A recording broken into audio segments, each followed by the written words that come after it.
Alléluia, il est saint, il est roi des rois, il est tout puissant. Chantons ce dernier chœur, juste quelques secondes.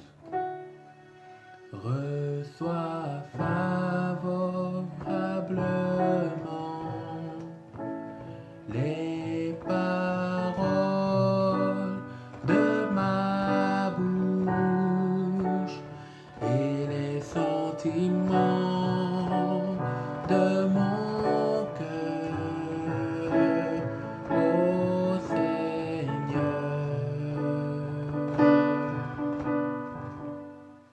Reçois,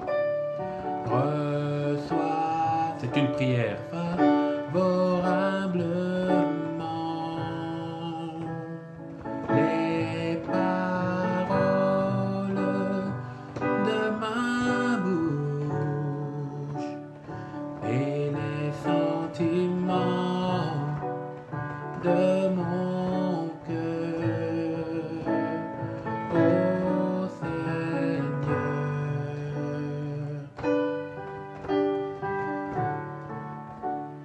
Ô Seigneur,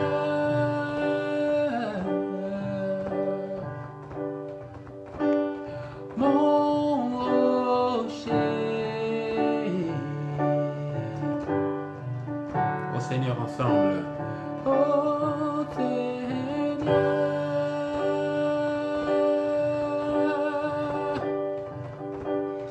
ma vie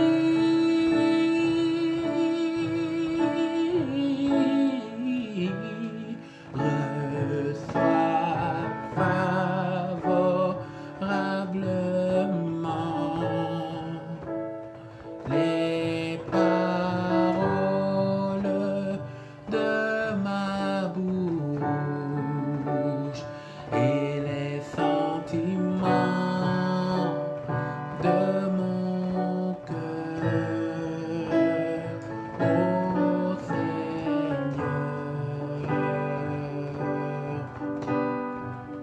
Chantons au Seigneur. Ô Seigneur,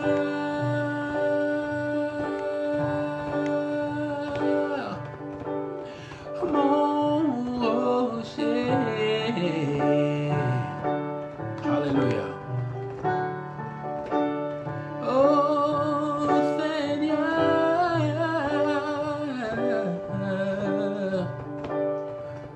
ma vie, ma vie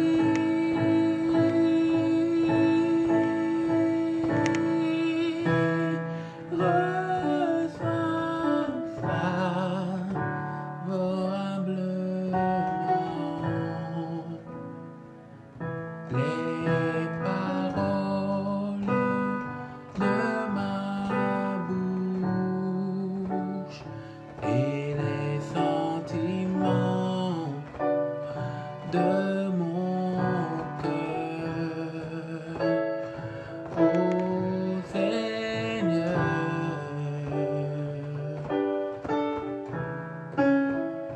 Alléluia. Seigneur, merci pour ta parole. Seigneur, nous voulons nous approcher de ta parole, des saintes écritures qui donnent la vie. Toute écriture est inspirée de Dieu. Éternel, inspire-nous maintenant. Que le souffle de ton esprit soit sur nos vies. Éclaire-nous. Mais ta parole donne aussi la vie. Fortifie quelqu'un ce soir. Visite quelqu'un ce soir.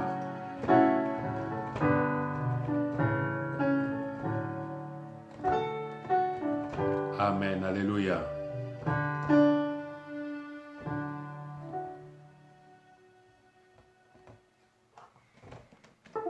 Que l'Éternel soit béni. Nous allons commencer notre enseignement biblique. Prions. Seigneur, merci pour ta parole ce soir. Merci parce que, Éternel des armées, tu es Dieu. Révèle-toi en nos cœurs, trouve un chemin dans nos cœurs et que ton nom seul soit glorifié, Jésus-Christ. Amen. Alors, bien-aimés, bonsoir, vous qui me regardez. Nous sommes ensemble. Nous sommes dans le livre d'Ésaïe ce soir. Hier, nous avions lu le livre d'Exode. Donc, ici, nous parlons de la croix, qui est le thème de ce séminaire pascal. Vous savez que nous sommes dans la période pascale. Il y a un calendrier liturgique que nous suivons tous, et les églises protestantes, et les églises catholiques, en tout cas tout chrétien, et même les églises orthodoxes, tout le monde suit le même calendrier qui est le calendrier pascal, qui est le calendrier liturgique dans lequel nous retrouvons toutes les fêtes principales chrétiennes. Et nous avons lu dans le livre d'Exode comment la Pâque des Juifs. Rappelez-vous, je vous ai dit hier qu'il y a deux Pâques, euh, deux manières d'écrire Pâques, et ce sont deux événements différents.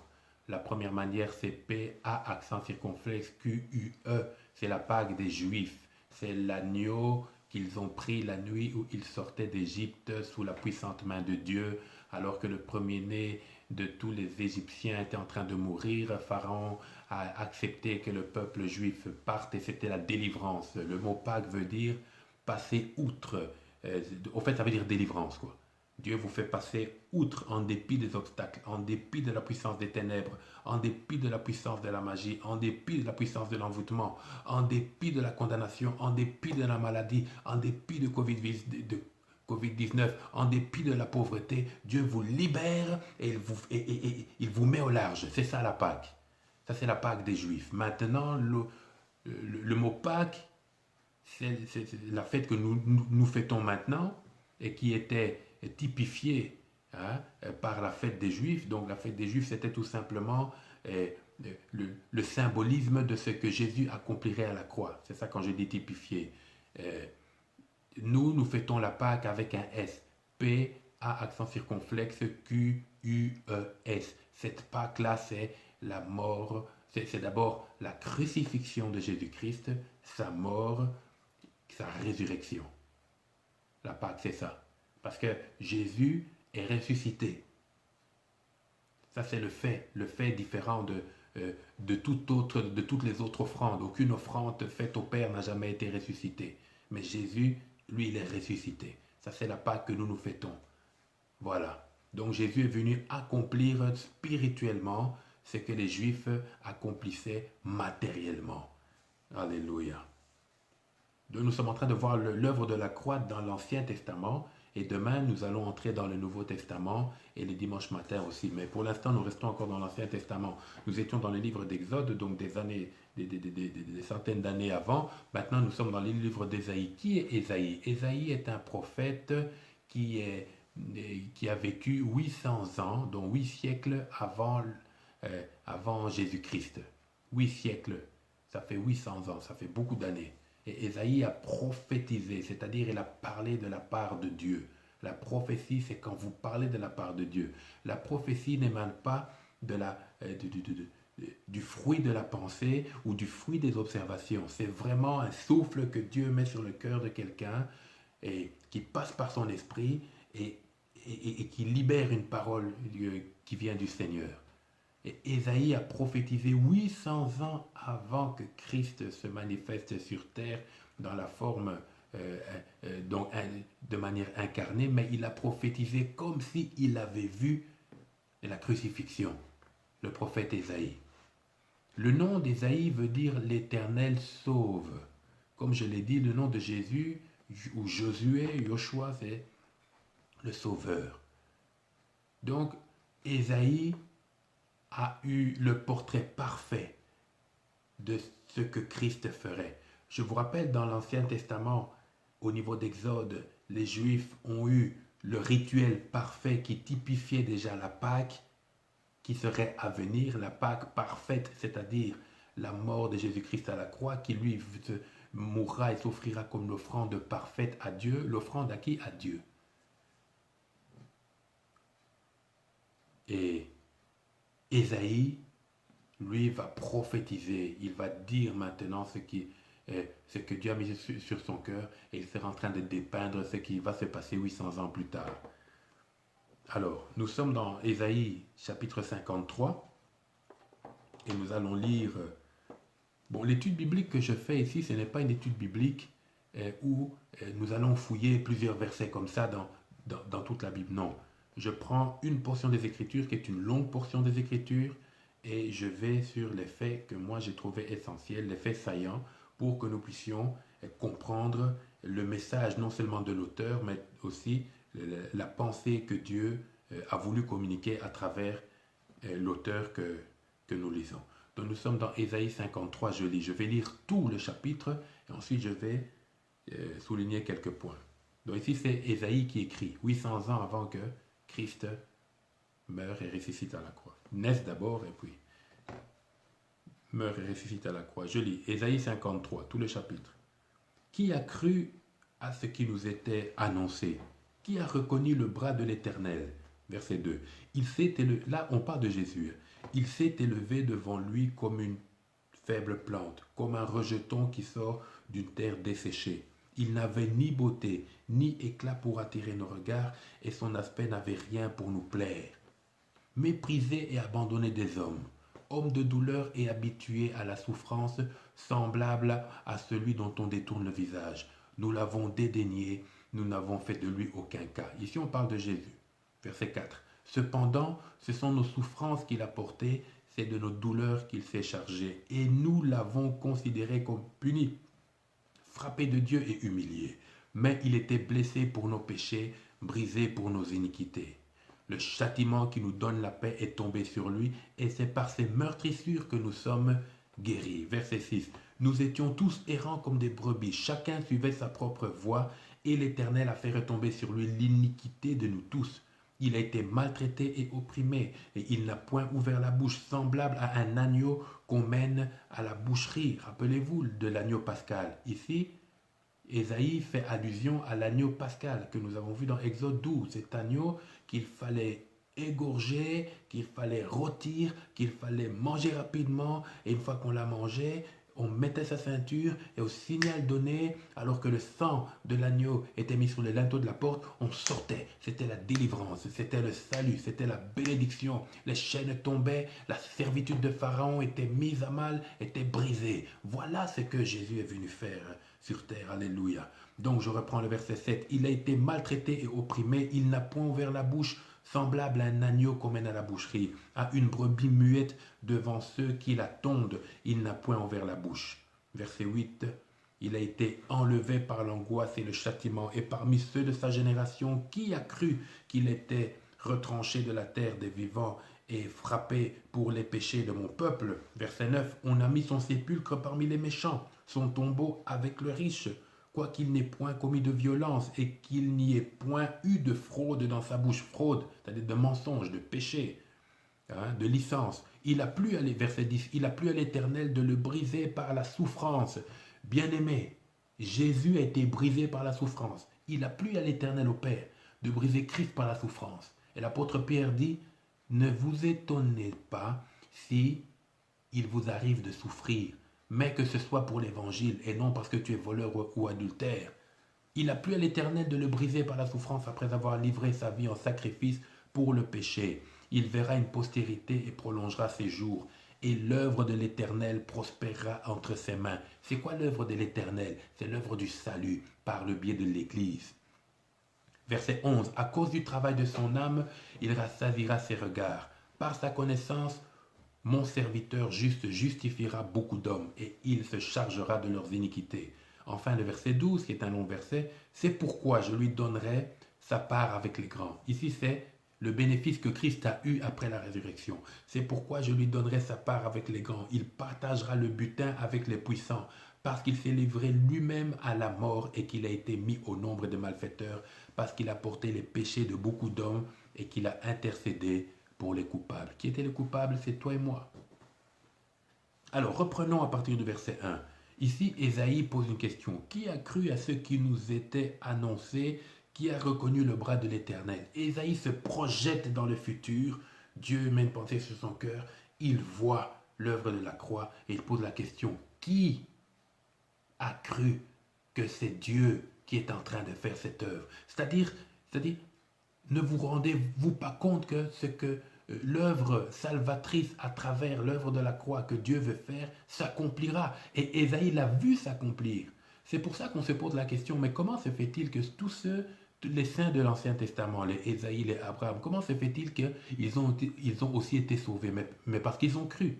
Ils ont cru à quoi? Ils ont cru à l'œuvre de la croix qui s'accomplirait dans leur futur. Et comment toi et moi nous avons été sauvés? C'est parce que nous avons cru. En quoi? en Jésus et l'œuvre de la croix qui s'est accomplie dans le passé.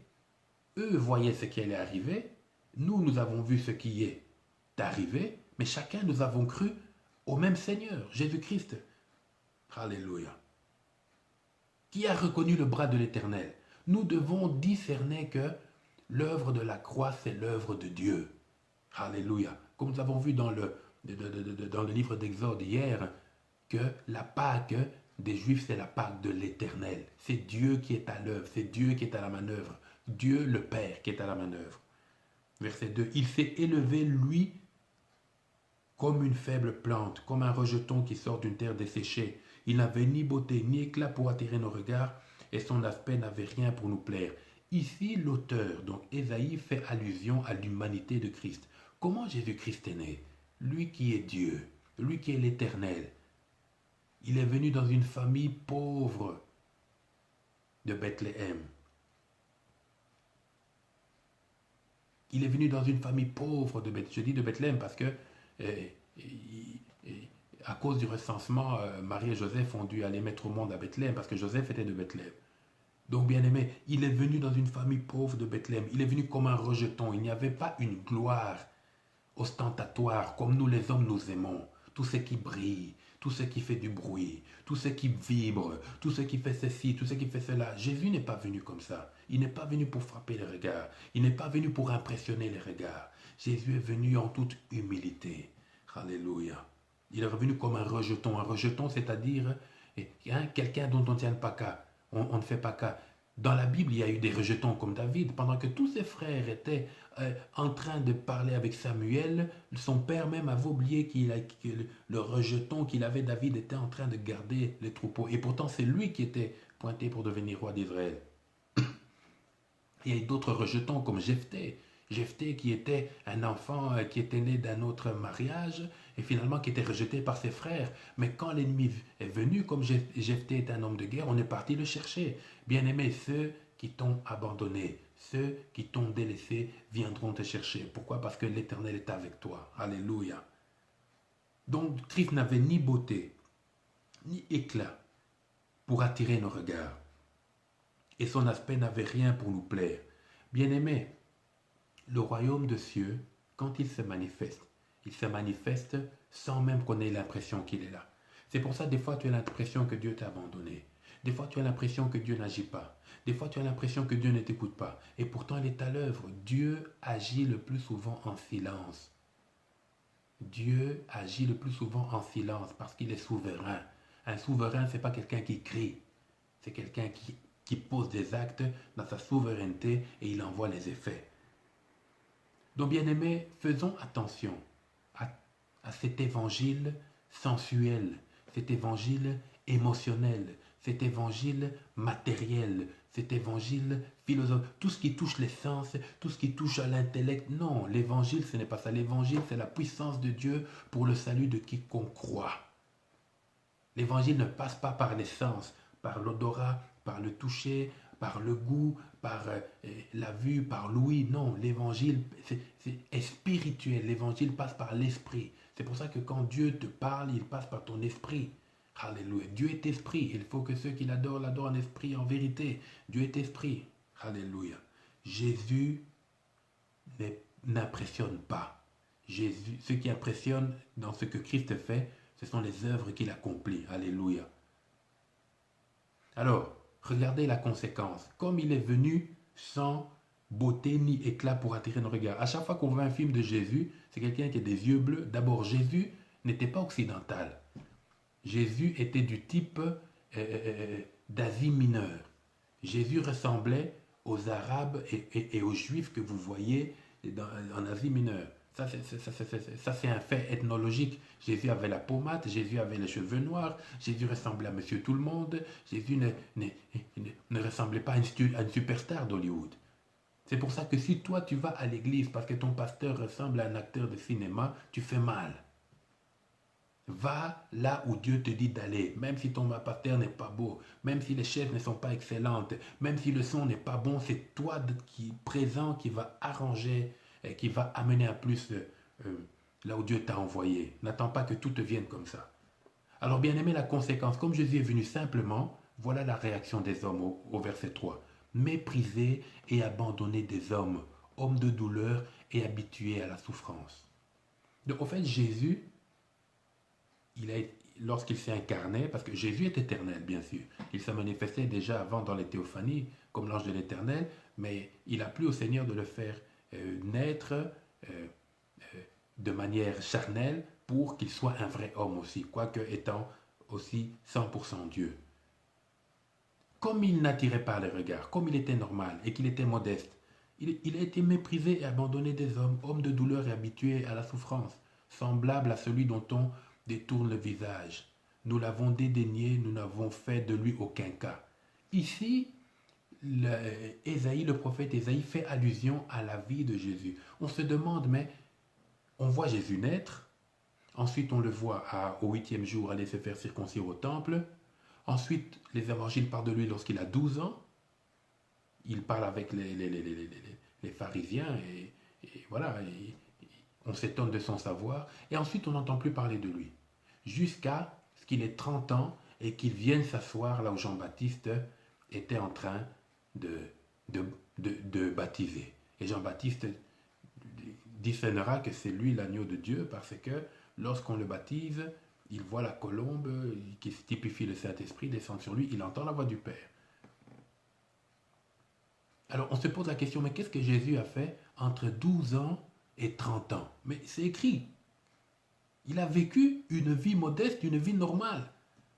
Et voilà la conclusion que Ésaïe fait. Il est méprisé, abandonné des hommes, homme de douleur et habitué à la souffrance. Il a vécu une vie de labeur. Peut-être était-il charpentier, peut-être faisait-il ceci, mais il a travaillé, il a vraiment vécu comme tout homme, pas dans les palais des rois. Moïse a vécu dans les palais des rois, Joseph vivra dans les palais des rois, mais Jésus n'a jamais vécu dans un palais des rois. Imaginez-vous le roi des rois qui sur terre n'a pas vécu dans les palais des rois. Et toi, ton évangile consiste à dire aux gens que tu vas devenir riche, tu vas devenir riche, tu vas dominer, tu vas dominer. Bien aimé, ça c'est pas l'évangile.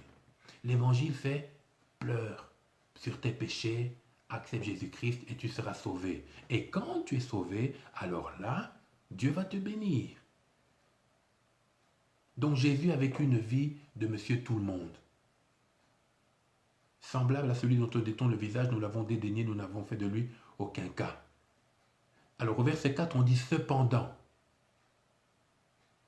Cependant, ce sont nos souffrances qu'il a portées. C'est de nos douleurs qu'il s'est chargé et nous l'avons considéré comme puni, frappé de Dieu et humilié. Donc ici, Ésaïe fait un bond dans le temps. On parle de la vie de Jésus jusqu'à 30 ans et puis le cependant là nous introduit dans le ministère de Jésus-Christ. Comment est-ce que Jésus a été introduit dans le ministère?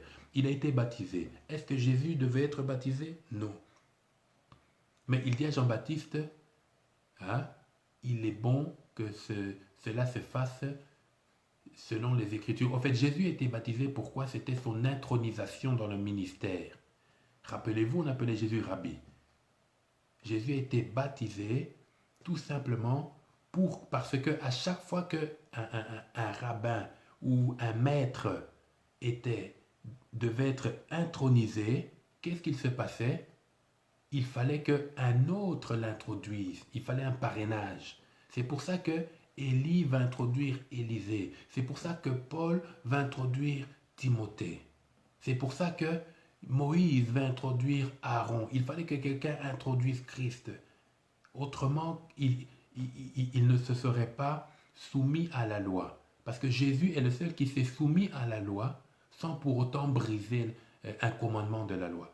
C'est ce qui a fait que la loi est devenue sans force sur Christ. Donc la condamnation qui était attachée à la loi, parce que celui qui brisait un commandement de la loi était automatiquement passible de condamnation par cette même loi. Mais Jésus s'est soumis à la loi, il a accompli toute la loi et la loi n'a trouvé aucune chose à redire sur sa vie.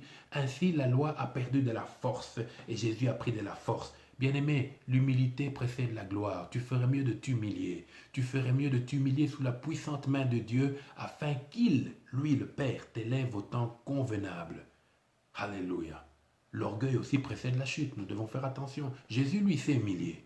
Il s'est humilié. Dans sa vie séculière, de 12 ans à 30 ans, on n'a pas entendu parler de lui. Il n'a pas fait des miracles pour qu'on sache qui il était. Il a tout simplement vécu sa vie. Bien-aimé, pourquoi veux-tu plus que ce que Dieu a décidé de te donner? Pourquoi tombes-tu dans la convoitise? Les voitures, les femmes, les hommes, les habits, le pouvoir, l'honneur, la gloire. Bien-aimé, si Dieu te donne ces choses par-dessus son royaume que tu recherches, nous disons gloire à Dieu. Mais si ce n'est pas le cas, mais dis aussi gloire à Dieu. Donc, au verset 4, l'expression cependant nous introduit maintenant dans son ministère. Et voilà comment est-ce qu'on décrit son ministère. Voilà les mots, souffrance, les souffrances qu'il a portées, nos douleurs qu'il s'est chargées. Nous l'avons considéré comme puni, frappé de Dieu, humilié. Tout le ministère de Jésus-Christ a consisté à faire du bien. Tout le ministère de Jésus-Christ a consisté à avoir de la compassion envers les hommes. Tout le ministère de Jésus-Christ a consisté à avoir de la miséricorde envers les hommes. Bien-aimés, quand nous voyons le choix que Christ a fait des apôtres, quand vous voyez le comportement de Pierre, Pierre était un bandit. Lorsqu'on vient pour arrêter Jésus, il prend son épée et coupe l'oreille de quelqu'un. Ça, c'est quel apôtre, ça? Jean et Jacques, les deux frères. Jean avait un frère qui s'appelait Jacques. Jacques, ce sera le premier apôtre qui mourra après la résurrection de Christ, bien sûr. Jean et Jacques, on les appelait les fils du tonnerre. Ou Boanerges, si nous lisons dans les évangiles. Pourquoi est-ce qu'on les appelait ça? On les appelait comme ça. Jean et Jacques ont fait deux choses qui sont soulignées dans la parole de Dieu. Premièrement, ils vont dans une ville avec Christ et les apôtres, ils sont mal accueillis. Jean et Jacques demandent à Christ, pouvons-nous faire descendre le feu du ciel pour les consumer? Voilà, eux, ils veulent faire de cette ville un nouveau Sodome et Gomorrhe. Jésus a dit non, ne faites pas ça. Bénissez, ne maudissez pas, bénissez, parce que nous sommes appelés à bénir. Vous voyez un peu le caractère de ces deux personnes. Et puis, la deuxième chose, ils vont vers leur mère qui s'appelait Salomé et ils parlent à leur mère pour que leur mère parle à Jésus-Christ pour que Jean et Jacques, lors du règne éternel de Dieu, soient assis à côté de Jésus-Christ. Jésus les a réprimandés. Voilà les types de personnes que Jésus avait. Un autre encore, Thomas, l'incrédule. Thomas, qui m'en a musso, comme on dit dans ma langue maternelle. Donc, il ne comprend rien, il ne voit rien, il ne croit que ce qu'il a vu. Mais malgré ça, Jésus les a choisis à marcher avec eux.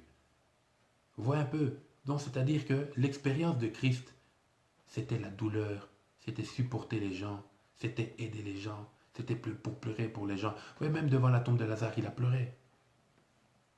Arrêtons de présenter un Christ superstar. Jésus n'est pas venu comme superstar. Il est venu comme l'agneau immolé qui allait mourir à la croix pour que notre faute soit expiée et que par son sang, nous soyons sauvés, nous soyons rachetés et que par cette œuvre de rachat, nous puissions être sauvés. Alléluia. Alors bien aimé, Ésaïe va au chapitre 5, il dit « Mais il était blessé pour nos péchés, brisé pour nos iniquités. » Ici, on voit le chemin de la croix. Jésus a été pris par Pilate, ensuite il va chez Caïphe, humilié, on le frappe, on lui crache dessus, on l'insulte, on se moque de lui, et puis finalement on le crucifie, regardez. Mais il était blessé pour nos péchés, brisé pour nos iniquités. Le châtiment qui nous donne la paix est tombé sur lui, et c'est par ses meurtrissures que nous sommes guéris. Ici, Ésaïe nous parle de l'essentiel de l'œuvre de la croix. C'était quoi? Il a été mis à la croix. Vous savez que pourquoi est-ce que Jésus a été cloué à la croix? Pourquoi est-ce qu'on ne l'a pas tué en le décapitant ou bien en faisant quoi que ce soit? Parce que les Romains, depuis bien avant Christ, avaient installé des croix pour pouvoir mettre à mort leurs ennemis et montrer au peuple qu'ils étaient en train de soumettre qu'ils étaient les tout-puissants. Donc, quand on vous mettait à la croix, c'est que vous étiez maudit. C'était ça le message. Si on te crucifie, ça veut dire que tu es maudit. Et Christ a accepté cette malédiction-là qui devait tomber sur nous, parce que lui, il n'avait pas péché. Donc, le châtiment qui nous donne la paix est tombé sur lui, et c'est par ses meurtrissures que nous sommes guéris. Qu'est-ce qui s'est passé? La main de justice que Dieu retenait depuis Adam et Ève, qui avaient péché, et qui était responsable de la perdition de toute l'humanité à venir, tous ceux qui sortiraient de leurs entrailles, vous et moi. Dieu avait dit que l'homme qui pêche mourra. Dieu a retenu sa main.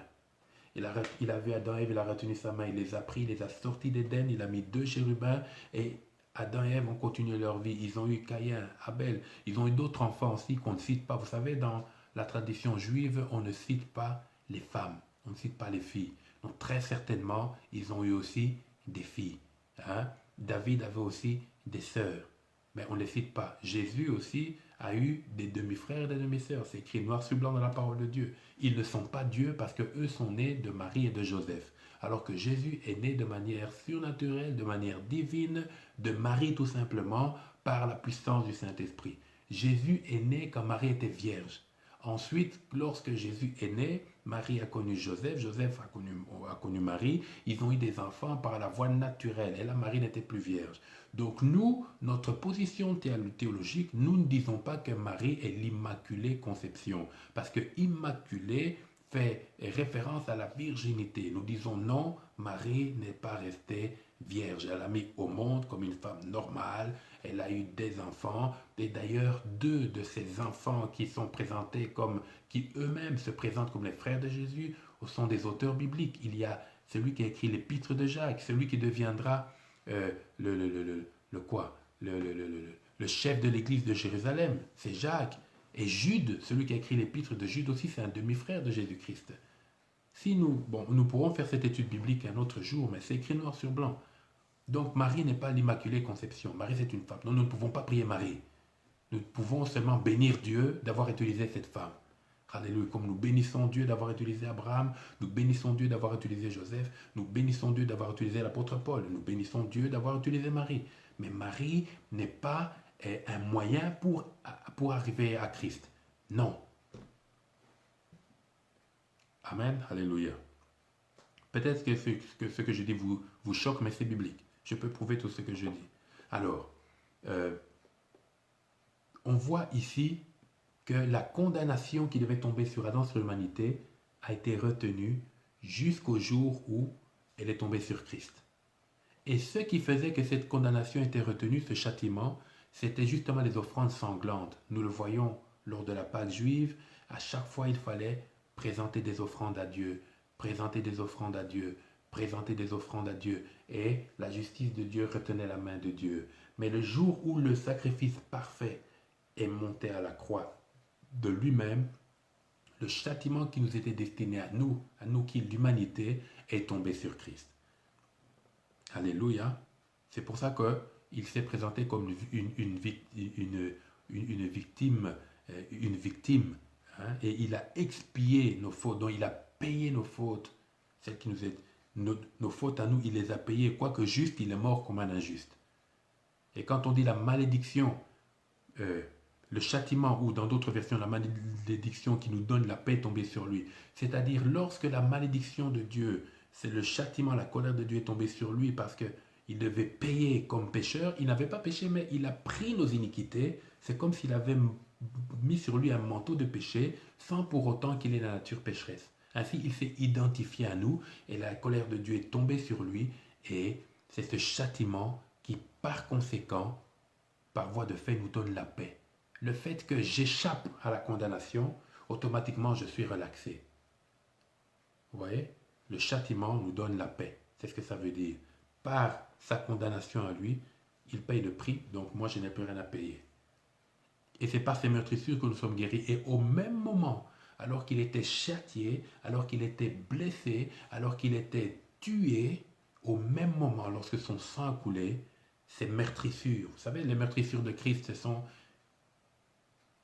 le trou qu'il avait sur le côté, parce qu'un soldat lui donnera un trou sur le côté, il y a de l'eau et du sang qui est sorti, et je vais venir à ça après, et il a été cloué ici, hein, parce qu'à la croix, on clouait ici, au poignet, pas dans les paumes de main, parce que si on vous clouait avec les paumes des mains, avec le poids du corps, vos mains étaient déchirées par le clou. Donc on clouait ici, ici, et on mettait les 2 pieds ensemble, aux chevilles, on clouait.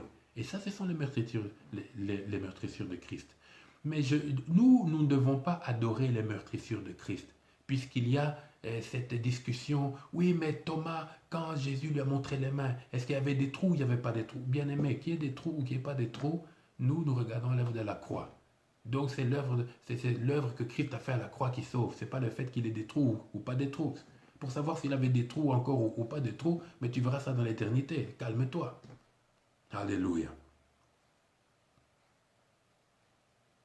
Donc aujourd'hui, nous sommes guéris parce que par ces meurtrissures, nous avons ce bénéfice-là. Ne me demandez pas comment ça se fait, c'est la Bible qui déclare ça. Et la Bible est la vérité.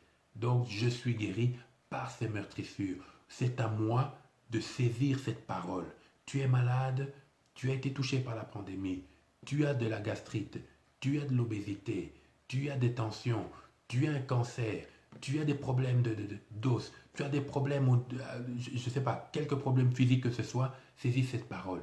Par ces meurtrissures, nous sommes guéris. Nous sommes guéris quand maintenant, quand je te parle, tu es guéri. Saisis cette parole, parce que cette parole est au présent.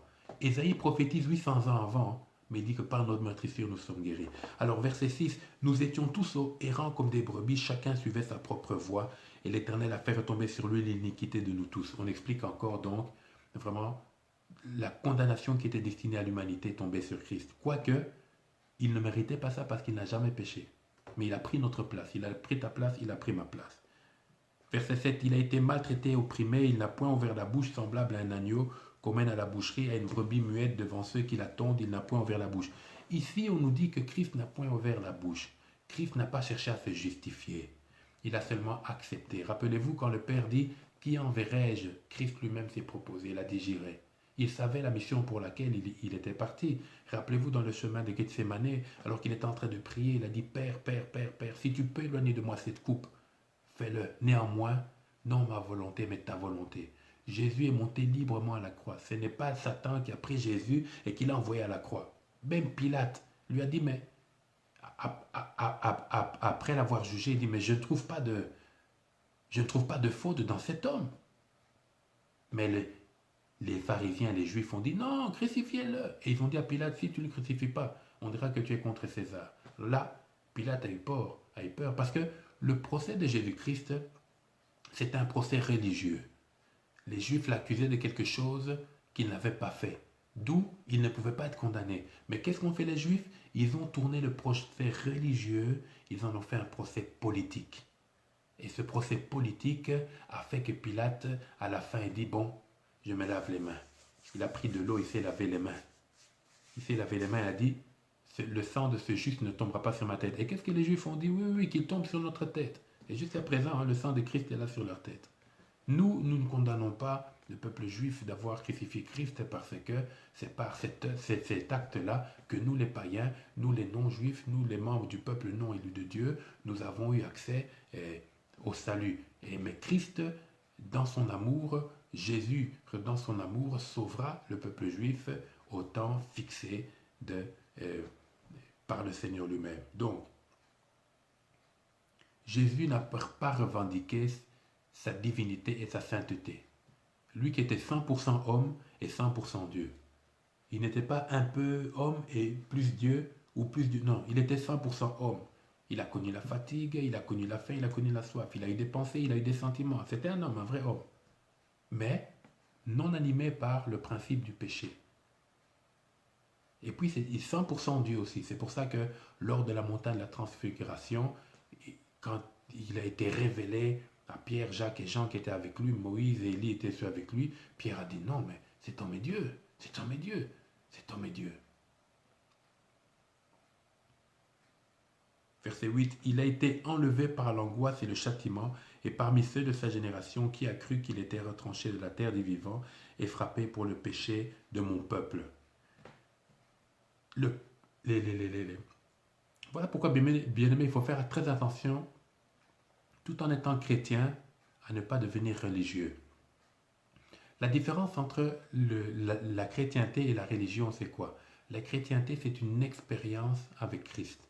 Alors que la religion, c'est un état de choses, ce sont les efforts que nous allons faire pour plaire à Dieu. Tu n'as pas d'efforts à faire pour plaire à Dieu. Tu dois tout simplement être en Christ. Et en Christ, Dieu va te communiquer sa force pour que tu puisses lui plaire. Alléluia.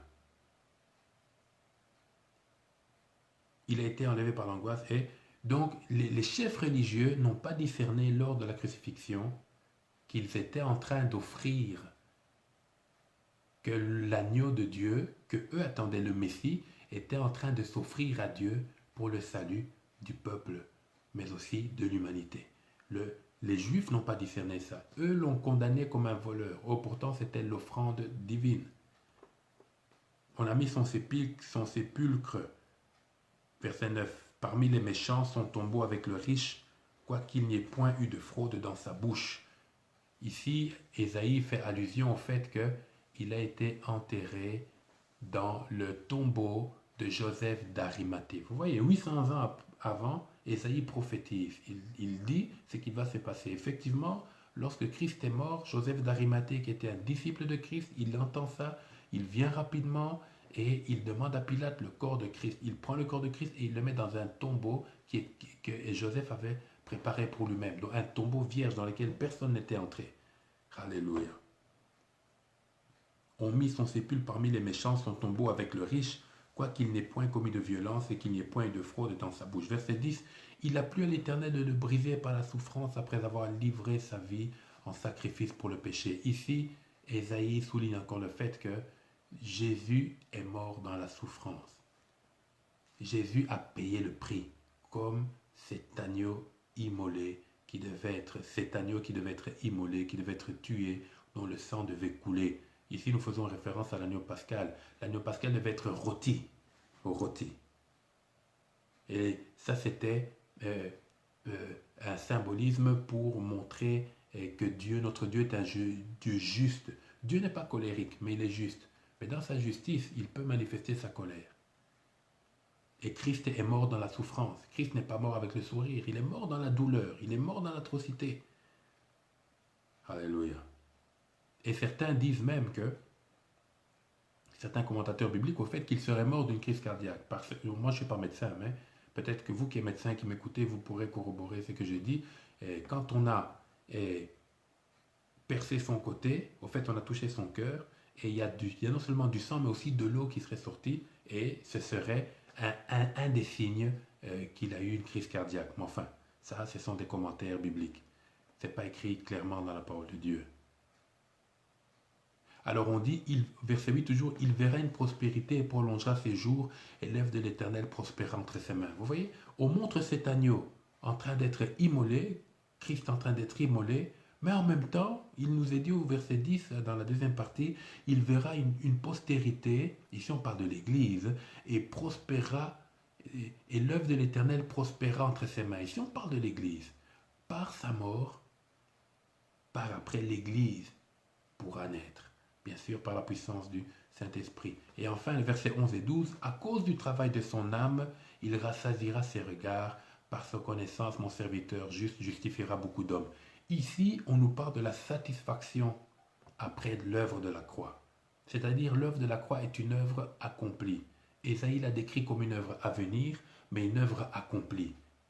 Et qui sera totalement accomplie. Rappelez-vous que lorsque Christ a poussé son dernier cri et qu'il est mort, Christ est vraiment mort de manière physique et il est mort comme un mort, vraiment, il est mort comme un mort.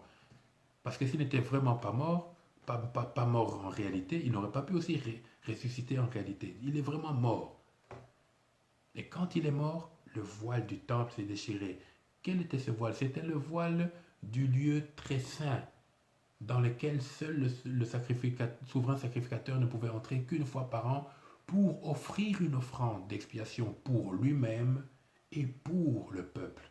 Mais quand le voile s'est déchiré, Christ lui-même, comme souverain sacrificateur, s'est offert comme offrande pour lui-même, pas pour lui-même, mais pour le peuple. Lui n'avait pas besoin de s'offrir pour lui-même parce qu'il n'avait pas péché. Il s'est offert pour le peuple. Ainsi, quand Christ est mort et que le voile est déchiré, automatiquement, nous sommes passés de l'ancienne sacrificature à la nouvelle sacrificature. Rappelez-vous, le premier sacrificateur dont la Bible parle, c'est un certain Melchisédek. Celui qui on ne sait d'où il vient, on ne sait d'où il va, il vient, il se manifeste à Abraham et puis il disparaît. Et Abraham lui donne sa dîme.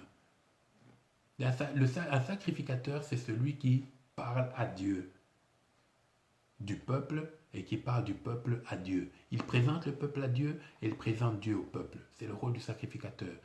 Le rôle du sacrificateur, c'est de garder l'alliance et de tout faire en œuvre, tout mettre en œuvre pour garder l'alliance. Dans l'Ancien Testament, c'était par les rituels.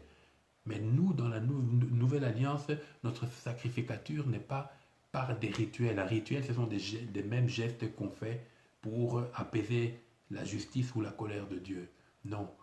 Nous, notre sacrificature, nous l'avons par imputation, c'est-à-dire nous la recevons de manière légale par le décret de Dieu. En Jésus-Christ, tu es sacrificateur, homme ou femme, parce qu'il n'y a pas de sexe dans la présence de Dieu. Alléluia. Donc, lorsque Christ est mort, le voile s'est déchiré. Caïphe, qui était le souverain sacrificateur, lui-même avait déchiré ses habits. Quand Christ lui avait dit, oui, je suis le Fils de Dieu, il a déchiré ses habits. Là déjà, il mettait fin lui-même, sans le savoir, à sa sacrificature. Le ciel ne l'actait plus, ne le reconnaissait plus comme souverain sacrificateur. Et ensuite, quand le voile s'est déchiré, Christ a récupéré la sacrificature et c'était le signe qu'il y a maintenant en Jésus-Christ un accès libre dans la présence du Père. Ainsi, Jésus-Christ se présente comme le chemin, la vérité et la vie, et il déclare que nul ne vient au Père que par moi. Je ne peux pas atteindre Dieu le Père sans passer par Jésus-Christ. Je ne passe pas par Marie, je ne passe pas par le purgatoire, je ne passe pas par les œuvres, je passe par l'œuvre de la croix. Alléluia. Ainsi, l'œuvre de la croix est non seulement une œuvre de délivrance, nous sommes délivrés de la servitude, de la mort et du péché, mais nous sommes aussi poussés et introduits dans le royaume des cieux par l'œuvre de la croix. Alléluia. En Jésus-Christ, bien sûr. Alors, il est dit ceci, à cause du travail de son âme, il rassasiera ses regards. Voilà, ça on a déjà lu. Donc, ici, on voit la satisfaction du Père et du Fils par rapport à l'œuvre accomplie. Et vous savez comment se manifestera la satisfaction de Dieu? C'est par la résurrection. Si Christ n'avait pas bien accompli l'œuvre à laquelle il avait été appelé, il n'aurait jamais ressuscité. Mais la parole de Dieu déclare que c'est le Saint-Esprit qui a ressuscité Christ d'entre les morts. Alléluia. Donc Jésus a été ressuscité et la résurrection est la manifestation de l'approbation de l'œuvre de la croix. Ainsi, lorsque nous prêchons pas seulement le Christ crucifié, mais aussi le Christ ressuscité. Parce que celui qui vit, celui qui est en moi est plus grand que celui dans le monde, et celui qui vit, et celui qui est en moi vit en moi. Et Dieu n'est pas le Dieu des morts, il est le Dieu des vivants. Alors, le verset 12, c'est pourquoi, ici c'est la conclusion de ce chapitre qu'Ésaïe écrit, c'est pourquoi je lui donnerai sa part avec les grands. Ça c'est le Père qui parle maintenant. Il parle de Christ. Je lui donnerai sa part avec les grands. La parole de Dieu déclare qu'il a reçu le nom qui a été élevé au-dessus de tout nom.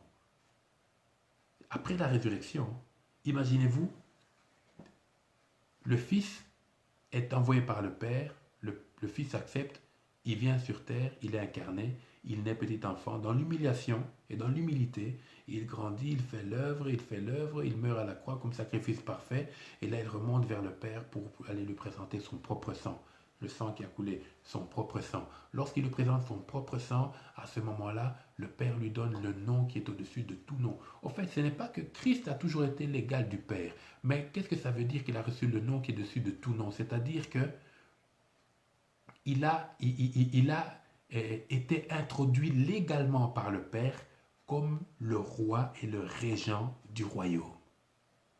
Amen.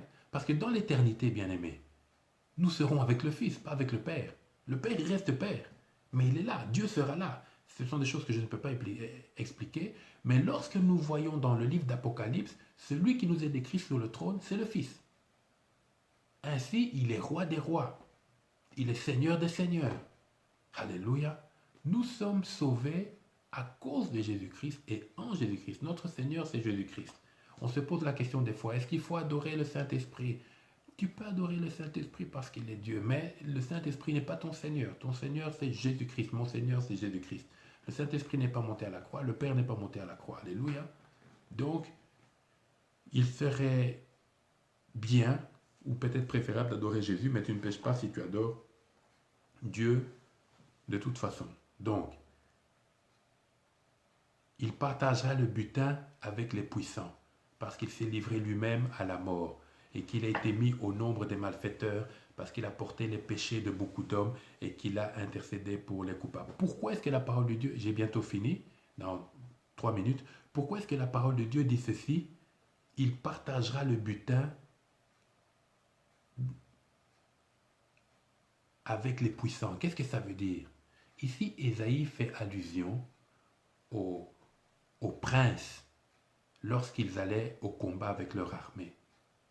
Lorsqu'ils avaient gagné, il fallait maintenant partager le butin. Et chaque prince prenait, selon son honneur et sa notoriété, il prenait une partie du butin et il ramenait ça dans son camp.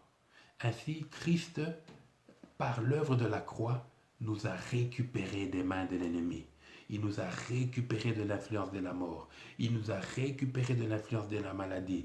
Il nous a récupérés de l'influence de la malédiction. Il nous a récupérés du règne de la destruction. Il nous a récupérés du règne de la sécheresse. Il nous a récupérés du règne de l'envoûtement. Il nous a récupérés du règne de la sorcellerie. Jésus-Christ nous a récupérés. Il est comme un vainqueur. Il a gagné le combat, la bataille, et il vient, il récupère. Il nous a pris comme rançon, il nous a pris comme butin, et il nous a mis de son côté. C'est pour ça que quiconque croit en lui et lui donne sa vie, Jésus a le droit légal et l'autorité de l'introduire dans l'Église, de l'introduire dans son corps. Jésus est la tête, l'Église est le corps. Alléluia. Jésus est la chef. Jésus est le chef.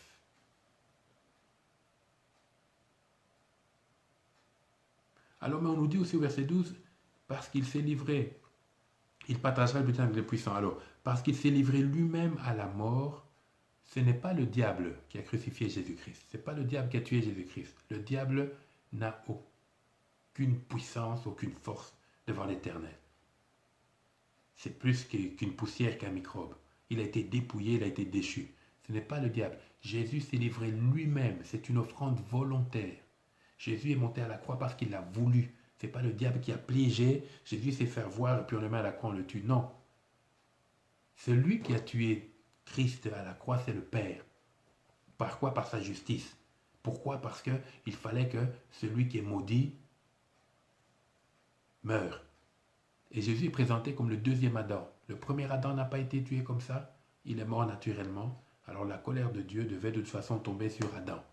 Et c'est le deuxième Adam qui a pris cette colère. Mais seulement comme c'est tombé sur le péché que lui portait, mais qu'il n'avait pas consommé, donc en voyant Christ à la croix, le Père a vu le péché de l'humanité, il a frappé Christ. Christ est mort. Mais quand il est arrivé dans la mort, dans le royaume des morts, on lui a dit non. La loi ne te condamne pas parce que tu n'as jamais péché. Or, ce qui retient quelqu'un dans la mort, c'est la loi. C'est la condamnation de la loi. On dit, mais toi, tu n'as jamais péché. D'où, sur le plan juridique, tu n'as pas le droit d'être dans la mort parce que ce sont les pécheurs qui meurent. Et Christ a fait tout ce qu'il devait faire. Et au troisième jour, alors, comme la mort ne pouvait le retenir parce que la mort n'avait aucun acte d'accusation, alors il a été ressuscité. Ainsi, c'est le Père qui avait tué Christ, mais c'est le Père aussi qui l'a ressuscité par son esprit.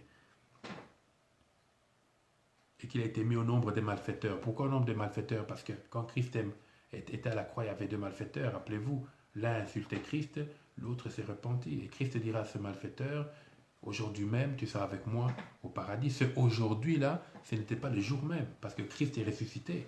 Et Christ est mort d'abord. Quand il est mort, il y a eu 3 jours, c'est au 3e jour qu'il est ressuscité. C'est le aujourd'hui de la visitation de Dieu. C'est pour ça que si Dieu te dit aujourd'hui, c'est peut-être demain. Mais Dieu fera que ton aujourd'hui se manifestera en son temps, dans sa saison, dans le temps que lui-même aura établi, dans son temps kairos. Pas le temps chronos, mais le temps kairos, le temps parfait dans la saison que Dieu a établie dans ta vie, et sur l'éternité, mais dans ta vie. C'est pour ça que tu dois faire confiance au Seigneur. Ce que Dieu t'a dit va s'accomplir, mais en son temps. Et entre-temps, qu'est-ce qu'il faut faire? Marche avec Dieu jusqu'à ce qu'il accomplisse son œuvre. Et quand il aura accompli, marche encore avec Dieu. Parce qu'il a porté les péchés de beaucoup d'hommes et qu'il a intercédé pour les coupables. Alléluia. Aujourd'hui, Christ a pour rôle aussi, c'est le rôle d'intercesseur. Il est écrit que nous avons un avocat auprès du Père, Jésus-Christ le juste. Le rôle de l'avocat, c'est quoi? C'est plaider la cause. S'il prend ton dossier, même s'il sait que tu es en tort, il plaide ta cause devant le Père. Il intercède pour nous. Il est à côté du Père. Christ n'est pas seulement le roi des rois, c'est aussi Christ l'intercesseur. Bien aimé, l'œuvre de la Pâque, c'est une œuvre complète. Ce n'est pas une œuvre faite petit à petit où on a bricolé. Christ est venu accomplir totalement et parfaitement ce que Dieu avait demandé de faire aux Juifs par l'offrande de l'agneau pascal. Christ s'est présenté lui-même comme cet agneau pascal et il est venu maintenant mourir à la croix. Et Jean-Baptiste dira, je l'ai dit hier, il dira en voyant Christ, voici l'agneau de Dieu qui ôte le péché du monde. Il faisait allusion à cet agneau qu'on offrait pour que la colère de Dieu soit apaisée. Et Christ, il offrira pas un animal, mais sa propre vie. C'est pour ça qu'on l'appelle l'agneau de Dieu, l'agneau immolé. Alléluia. L'œuvre de Pâques, c'est une œuvre bénéfique pour celui qui donne sa vie à Jésus-Christ. C'est une œuvre dans laquelle il y a la guérison, il y a la paix, il y a la délivrance, il y a la restauration, il y a la vie, il y a la bénédiction, il y a le salut, il y a l'élévation, il y a la faveur, il y a la grâce, il y a la puissance, il y a la justice, il y a la lumière, il y a la gloire. Et je peux continuer encore. L'œuvre de la croix. Alléluia. Isaïe a parlé de ce que Dieu lui a montré. Mais nous savons que ça s'est déjà accompli il y a 2000 ans. Donc bien aimé, donc quand on a un tel enseignement, qu'est-ce qu'il faut faire? Il faut seulement s'accrocher à Dieu. Il faut se fortifier pour marcher avec Dieu. Il faut déclarer la parole de Dieu. Il faut imposer les mains aux malades et les malades seront guéris. Il faut prêcher la parole de Dieu et les hommes et les femmes vont se convertir. Il faut que tu fasses des déclarations sur ta vie, sur ta maison, sur ton conjoint, sur ta destinée. Il faut que tu serves le Seigneur, que tu sois une bénédiction pour l'œuvre de Dieu, pour les enfants de Dieu et pour le corps du Christ, mais aussi pour ta nation. Il faut que tu fasses des déclarations pour cette affaire de pandémie, que la main de Dieu se manifeste. Il faut que tu pleures, il faut que tu intercèdes, il faut que tu invoques Dieu. C'est par l'œuvre de la croix que le couloir du salut a été ouvert pour toi et moi. Et maintenant, par la foi, j'entre dans ce que Dieu a accompli. Et le Seigneur prend acte. Et qu'est-ce qu'il fait? Il me donne le droit juridique de bénéficier de tout ce que son Fils a accompli à la croix. C'est-à-dire, j'ai la vie éternelle. Mais dans cette vie présente, je peux être guéri. Je peux être béni à tout point de vue et je peux servir Dieu. Tout en sachant que je suis déjà en train d'évoluer dans l'éternité et que si je meurs physiquement aujourd'hui, à moins que Dieu ne revienne me prendre par l'enlèvement, mais si je meurs physiquement, je ne ferai passer que par un couloir pour me retrouver dans sa présence éternellement. Alléluia. Nous allons prier, bien-aimés. J'ai quand même beaucoup parlé ce soir, mais ce sont des paroles, ce sont des mots. Mais si tu peux retenir quelque chose, sache que l'œuvre de la croix est en bénédiction pour ma vie. Et je dois appliquer le sang. Appliquer le sang. Nous allons prier. Élevons nos voix, rendons grâce à Dieu. Seigneur Jésus, merci. Dis au Seigneur merci pour l'œuvre de la croix. Dis au Seigneur Jésus-Christ merci parce qu'il a accepté de mourir à la croix pour toi et moi. Il a porté mes fautes, il a porté tes fautes, il a porté nos fautes, les fautes de l'humanité. Il t'a donné accès à la vie éternelle. Il t'a donné accès à la guérison instantanée. Il t'a donné accès à la bénédiction. Il t'a donné accès à la gloire, à la grâce et à la bonté, à sa magnificence et à sa justice. Alléluia. Seigneur, merci pour ce que tu as fait à l'œuvre de la croix. Ésaïe en a parlé, Seigneur. Tu en as parlé à Moïse, Seigneur. Mais moi, je l'ai expérimenté par ta personne et ta présence. Merci, Seigneur Jésus-Christ. Alléluia. Prions, bien-aimés, pour cette pandémie mondiale et réclame la guérison de plusieurs à cause du sang de la croix, du sang de l'agneau. Prions. Dieu Tout-Puissant, je réclame la guérison dans ma famille, dans mon église, dans mes nations, dans mon pays, sur les continents, dans tout le genre humain, Seigneur. Je réclame la guérison, Seigneur, parce que par tes meurtrissures, nous sommes guéris. Je réclame la guérison, Seigneur, pour le genre humain. Je réclame la guérison, Seigneur, pour tes enfants. Je viens implorer ta grâce et demander pardon, Seigneur. Nous avons péché, Seigneur, mais détourne de nous ta colère. Mon Dieu, mon roi, étends ta main et guéris et bénis et sauve plusieurs. Sauve plusieurs, Seigneur. Tire-les de la détresse et donne-leur à te connaître pour qu'ensemble ils marchent en nouveauté de vie avec nous, Seigneur, et qu'ils te servent. Merci, mon Dieu, pour ta fidélité. Seigneur Jésus, merci. C'est dans ton nom saint et précieux, sous ton sang, dans ta présence et dans ta grâce que nous avons ainsi prié. Amen.